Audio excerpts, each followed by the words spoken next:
Jami'an tsaron Najeriya sun samu nasarar cafke shugaban ƙungiyar ta'addanci ta Ansaru da ke ayyukanta a wasu jihohin arewacin Najeriya. Mai ba shugaban ƙasa shawara kan harkokin tsaro Malam Nuhu Ribadu shi ne ya sanar da cafke shugaban ƙungiyar ta Ansaru mai suna Abu Bara. Kamun Abu Bara na zuwa ne bayan jami'an tsaro sun daɗe suna neman sa ruwa a jallo domin a cafke shi. Shugaban ƙungiyar ta Ansaru Abu Bara ana zargin shi ne ya shirya manyan hare-hare da dama a ƙasar nan.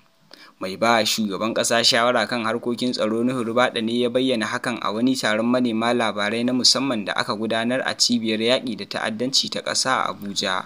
Nuhu Ribadu dai yana tare da hafsoshin tsaro gaba ɗaya kuma manyan shugabannin hukumomin leƙen asirin rahoton Bangot ta tabbatar.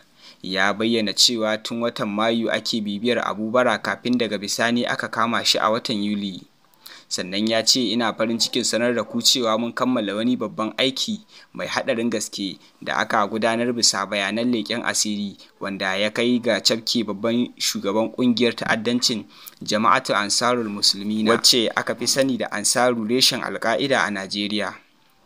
Sannan an kafa ƙungiyar ne a watan Janairu shekara ta 2012 bayan wata sanarwa a Kano. Ƙungiyar ta bayyana kanta a matsayin rukuni da ya balle daga Boko Haram tana ikirarin zama mafita mai tausayi. Sai dai a cewar Ribadu ƙungiyar ta juya manufarta zuwa kai hare-hare ga jami'an tsaro fararen hula da kuma kaddarorin gwamnati. Kama Abu Bara ya zama babban ci gaba shekaru 9 bayan da rundunar sojoji ta kama shugaban ƙungiyar ta'addancin Ansaru Khalid Al-Barnawi a shekara ta 2016. A shekara ta 2012 ne gwamnatin Amurka ta lissafa Barnawi a matsayin ɗaya daga cikin 'yan Najeriya 3 da ta bayyana a matsayin manyan 'yan ta'adda na duniya da aka fi sanya ido a kansu. Sannan an sanya sunan Barnawi tare da shugaban Boko Haram Abubakar Shekau da kuma wanda ya kafa ƙungiyar Ansaru Abubakar Adam Kambar.